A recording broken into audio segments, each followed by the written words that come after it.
Tell us any interesting details, like wacky jobs, hobbies, crazy interests, talents, awards, anything about yourself or anything that makes you stand out. Well, I just told you about the shrimp.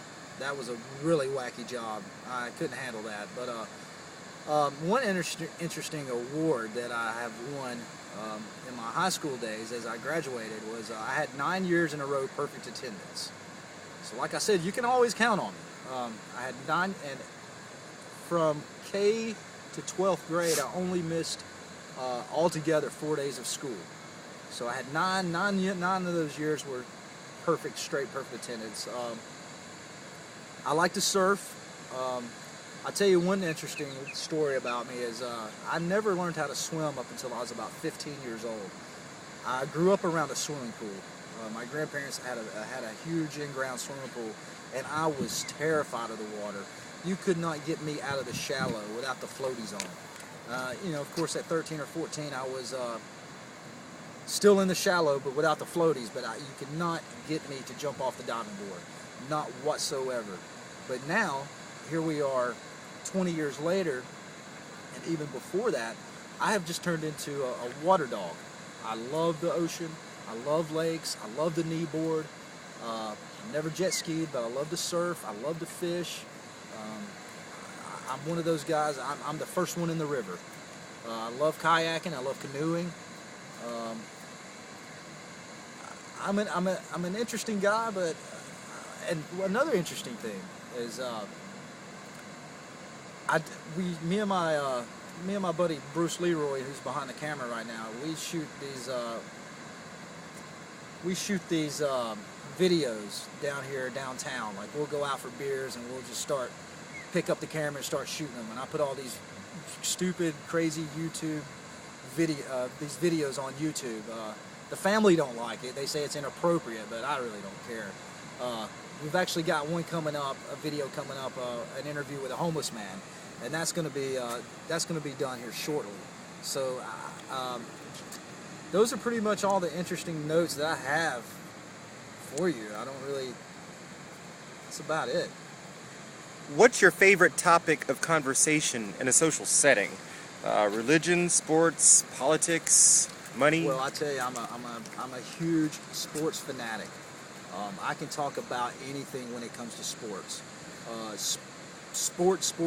You name it, I'm there on top of it.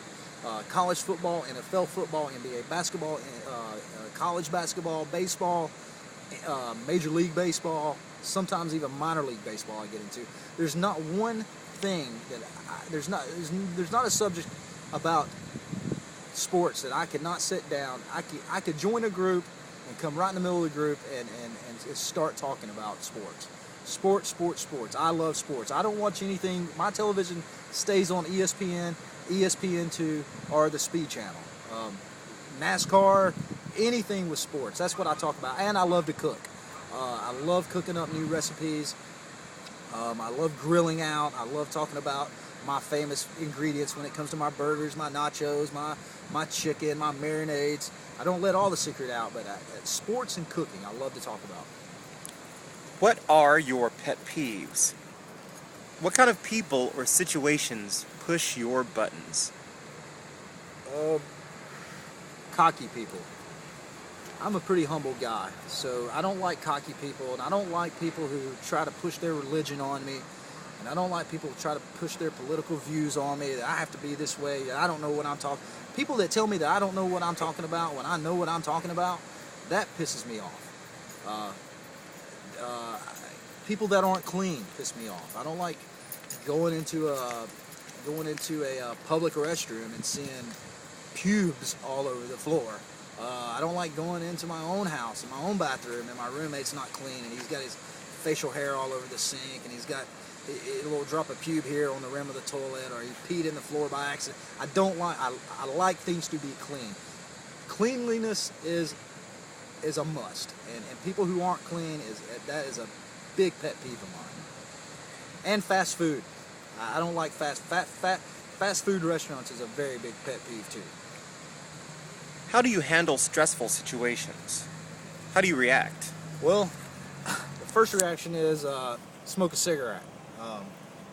And then the initial second reaction is I start pacing the floor. It could just be like a 5 by 10 area, and I'm wearing the carpet out.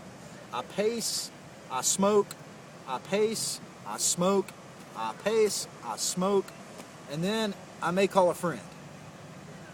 And I'll call up, or I'll call a friend and get a second opinion.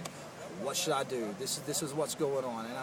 And another pet peeve of mine is I hate it when I call that one friend or that couple of friends.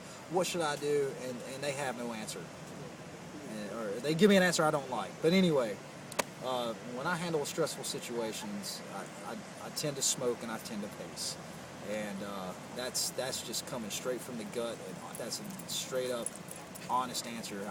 It's depending on the situation. I could work myself through it. Well, please describe the most stressful time in your life and how you handled it. The most stressful time of my life is when I had one of my only breakup. I was with this person for 2 years.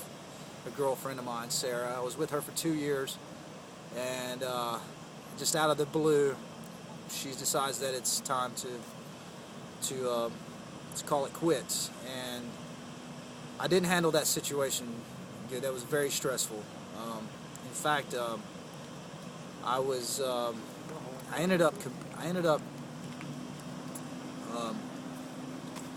going into a rehab facility for depression and anxiety. I drank I drank a lot during that period. I was drinking not from morning to night, but I was getting up and I was starting my nippers at 2 o'clock in the afternoon when I usually don't start them till 6. And I was drinking till 2. I was drinking 12 hours a day, probably for about 2 months straight. And the way I handled that situation was, I went out and got me a piece of ass, and then I decided, okay, well, I'm moving to Carolina Beach, and that's when I packed up my truck and I headed to Carolina Beach. Spontaneously, just took off, and the ocean really totally healed me. Being on the ocean, being able to pick up new things and meet a totally different culture of people, beach community people, really healed me, and that's what I did. What about you and your background make you a good fit for this show? Well, I'm a guy that's worked all his life for everything that I have, and I don't have a whole lot, but I'm an honest guy. I'm gonna be honest. I was always raised to work hard for what you get. Don't cut corners. Don't cheat. Always stand up. Be a man. Put your best foot forward, and that's what I will do if I'm selected for this video. I'm always going to put my best foot forward. I'm always going to be open-minded to new suggestions. I'm always going to be open-minded to new ways of protecting my body, and new ways of healing my body. I'm always going to give you 110%. Not one time ever will I ever doubt a situation. Now, ever would I ever turn around and say, this is not for me, I want to go home. Because I'm a soldier, and this is what I'll do. I'm going to give it all my best. I'm going to give you 110%. I'm going to be outspoken. I'm going to speak my mind. I'm going to tell you exactly what I think about it. If you don't like it, so what? I'm sorry, I can't help it. But you're always going to get honesty and integrity out of me. Now, in regards to being on the show, what is your need and why do you deserve it? Well, I really need this trip. I need this experience to open my eyes, to show me, just to open my eyes, and I need this. I need to experience something that's gonna make me feel alive again. That's gonna put that punch in that gut and wake me up. I need this. I deserve this because I have been through so much. I can't afford anxiety medicine because of high prescription cost. I have no insurance. I'm totally, what you see is what you get. I would love to be able to just find an alternative way, an inexpensive way to wake up every day and feel just rejuvenated. Just feel like the grass is so much greener. The trees are so much greener. Things are just so much better in my life. I go through a hard time, and 3 or 4 days a week, I'm 2 to 4 days a week, I'm in depressed mode. I can't afford the insurance. I can't afford the prescriptions. My acid reflux causes me hell. My migraines twice a year cause me hell. But most of all, the anxiety and the depression and the stress that I have on me is something that I would really I would, what's the word I'm looking for? What's the word I'm looking for, Bruce? I will benefit. That's what I'm looking for. I'm going to benefit more out of this if I can get some depression help, if I can get some anxiety help, if I can get, I'm not even worried about the acid reflux. I could take me a roll of Tums. But those two things, anxiety and depression and stress, those three things, is something that I really need to overcome. Because if I don't, then one day I may have a heart attack. But I am so open to learning new techniques and new medical procedures to eliminate those sort of demons from my life. That's why I deserve it. And I deserve it because I'm going to work hard, and I'm going to give you everything I got. And I'm going to be honest, and I'm going to just, I'll throw it all out on the table for you. No ifs, ands, or buts. I'm Jason Sparks. This is Orlando, Florida. The fountain's not on, or I would pan over there to you. That's strange why it's not on. But thank you for your time. I'm Jason Sparks. I'm 35 years old. Never been married, no kids. Orlando, Florida, baby.